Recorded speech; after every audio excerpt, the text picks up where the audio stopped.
Door to door, knocking on the truckers say it's been a daily and nightly thing. Teenagers going door to door, knocking on the doors, selling themselves truck to truck. Police spent the weekend trying to break it up, and truckers say in this lot, officers can just take their pick. Nothing surprises me anymore. I've seen everything but Bigfoot at a truck stop, you know? Indianapolis trucker David Howington visits this truck stop every day along South Harding at 465, and he says the prostitutes were getting bolder by the day. Sleep with 14 people that day for low amounts of money. It ruined me. After the 14th, it was every day of my life, sleeping with 14 to 30 men every day, going to different parts of Tennessee, walking the streets, being forced to do them and make that money. Every 2009 in the summertime, I was promoted to work at the truck stop, the TA truck stop. That's when I became a lot lizard. That's what they call them.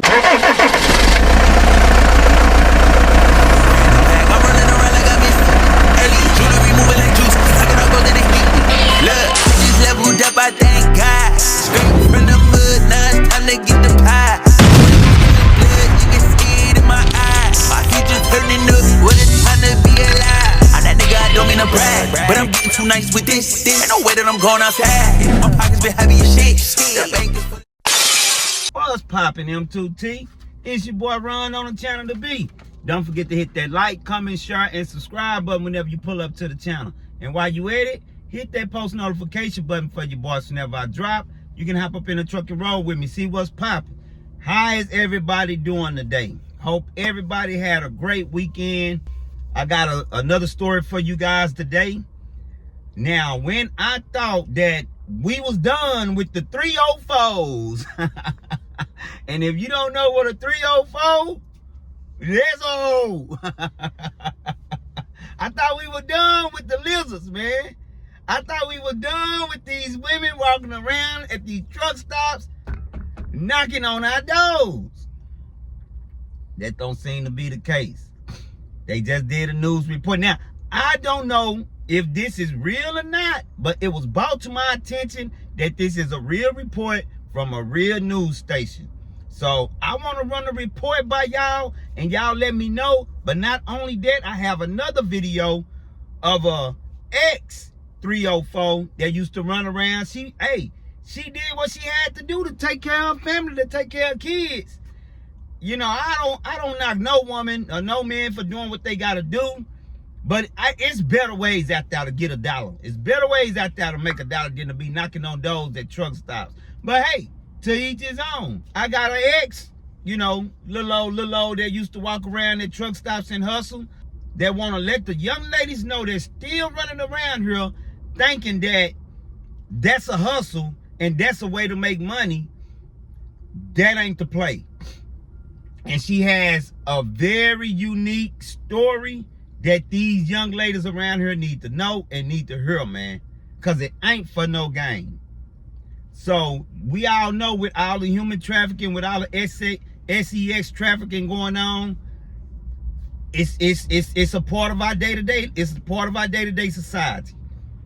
And we all know that mainly when men's want to do something, they will prefer a younger girl over an older girl. If you come and give him a 20 to 30-year-old girl, right, compared to a 13 to 18-year-old girl, 9 times out of 10 he's gonna want to go with the 13 to 18-year-old girl because she's still young, she's still pure. Her body probably haven't been through all these men. She probably don't have a lot of what they call today bodies. And what bodies is, meaning people she didn't had SES with.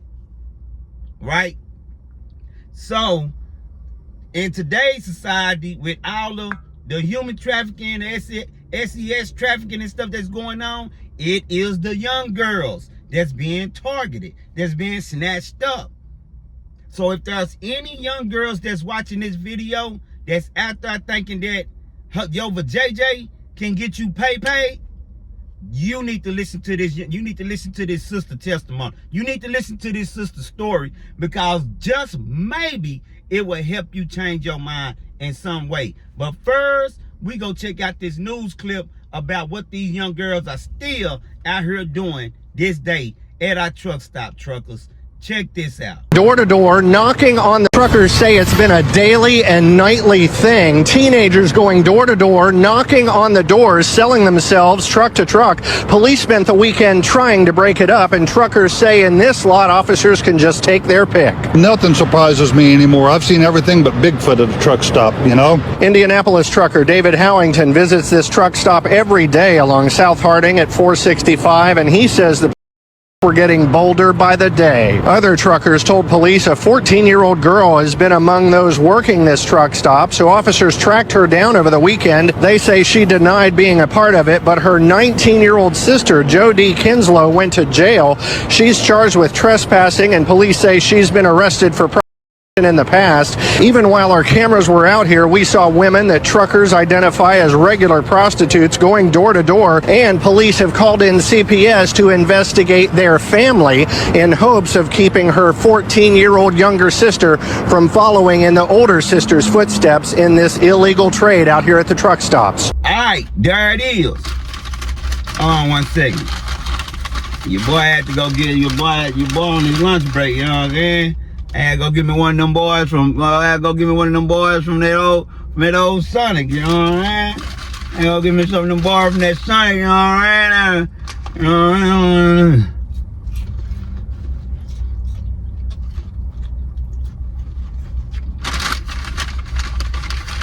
My lunch a part of the show today. There it is, y'all. That's the news. They still running around, they knocking on doors today. And they way younger, it seems like, than what they used to be. Crazy, crazy, fam.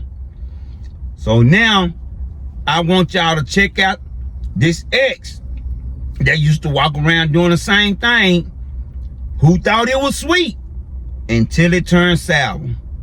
Let's check her story out, fam. Check her out. Sleep with 14 people that day for low amounts of money. It ruined me. After the 14th, it was every day of my life, sleeping with 14 to 30 men every day, going to different parts of Tennessee, walking the streets, being forced to do them and make that money. Every 2009 in the summertime, I was promoted to work at the truck stop, the TA truck stop. That's when I became a lot lizard. That's what they call them. The goal was to walk around the truck stop in a circle, and whatever truck driver wants to see, they'll flash the lights. I worked there for a year. I was raped at the truck stop several times. I was beat up. I had to recruit women. I don't know if you know the term of choosing up, but my job was to take another woman from their by telling lies about my, saying he's a good daddy, you get off days, and they'll choose up. I take their money, I give it to him, and then they'll come to the house, and those are his women now. That's what you call choosing up. And working at the truck stop caused more trauma to me, because if you got robbed, don't help you. They'll say, get my money or I'll kill you. I had to do a lot of figuring out being at the truck stop. I had a lot of growing up to do.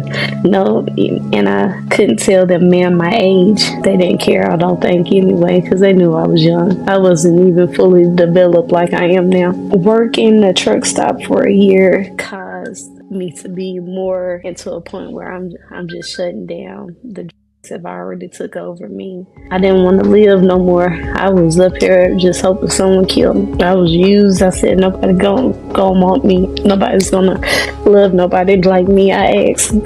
I prayed. I was hoping for an escape, and I thought God abandoned me. So I lost myself. And went on 2009 November. I'm gonna remember this for the rest of my life. His woman, the white woman, his bottom, fell in love with a trick at the truck stop. She abandoned me. I was looking for her for an hour. The was calling me. He said, "What, Khaled? She's planning her escape.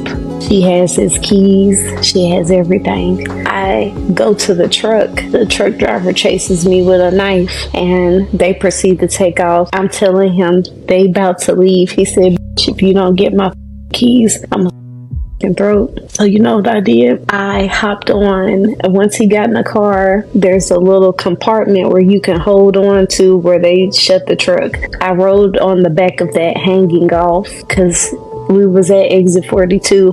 He went up to, I think, Laverne. The people at Waffle House, 2 guys followed me and they called the police because I was hanging on. My whole objective was to get the keys. That's it. So once he stopped, they didn't even know I was hanging on the back of the truck. We rode for about a mile and a half. It was cold and I held on. As soon as it opened up, I punched her in the face. I got the keys. The police was there. It was a whole bunch of going down. I hurried up. The met me there and he congratulated me for getting his keys, the money. He said he didn't even want the. He was like, I can't believe you rode on the truck. He was like, so I'm gonna give you an hour off to work. So me risking my life on an 18-wheeler did absolutely nothing, but it made my job more harder. The ending part of me coming to the end, let me go back for a minute. Once that one white woman left and didn't come back, they took me to a underground bunny ranch in Dallas, Texas. Believe it or not, underground bunny ranch. A lot of people are not familiar with that, but it's where a group of girls, about 15 girls is in there. They line up, powerful people of power line up and come sleep with us.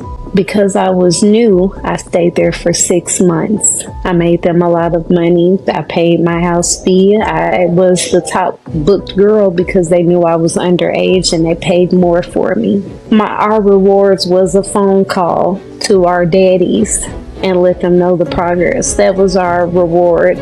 And you had to follow rules. You couldn't step on nobody's money or anything. And I graduated, so to say. I was the highly ranked booked. I probably made them over $2 million. Yeah, I didn't see a dime. My job was to just get dressed, wash my body. Everything was, the clients were paid to tie me up. And that's when I got concerned to be tied up and hog-tied. I never knew if it was going to be my last time. The final straw was December in 2009. I was coming back from being there.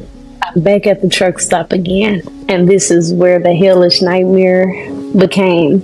A client that I've seen before, he said, I want to see you. It was $1,000 on the line. So I was like, wow, $1,000. I'm gonna go ahead and do it. He paid me, and then he had 5 other people come in the truck, and I got raped and I got beat up. Nobody used protection. They had beat me up so bad they took my body lifeless and tied me to a pole behind one of the trucks, and they took off.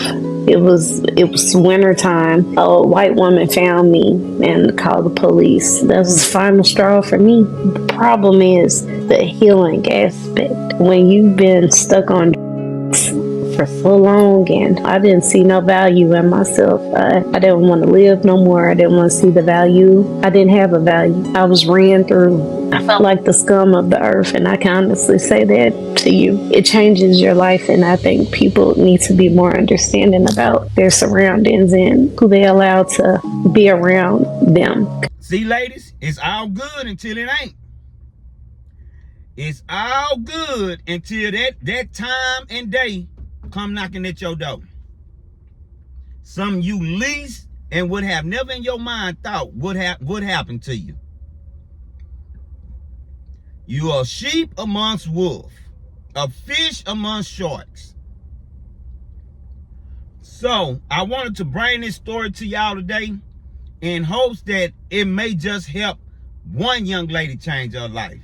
Or if you got a sister, an auntie, a niece, a cousin or somebody that's out there, fellas, maybe this will help motivate sitting her down having that talk with them. Because if nothing changed, nothing changed. And knowledge is for free. It's for free, man. So I hope this video can help somebody out. Teach one, reach one, right? All right. Big shout out to my A1 Day ones. Big shout out to the one that just be glancing in and see what's popping. And a special shout out to my new subscribers. I appreciate the love. I appreciate the support. And y'all already know. Until next time, it's your boy. Probably a bitty for lick. I just got in a whole brand new bag. I'm rolling around. Hey, jewelry moving like juice. Stacking up gold in it. Look, I just leveled up. I thank God. Straight from the mud. Now it's time to get the pie. Sweat in the blood. You can see it in my eyes. My future turning up. What a time to be alive. I'm that nigga. I don't mean to brag, but I'm too nice.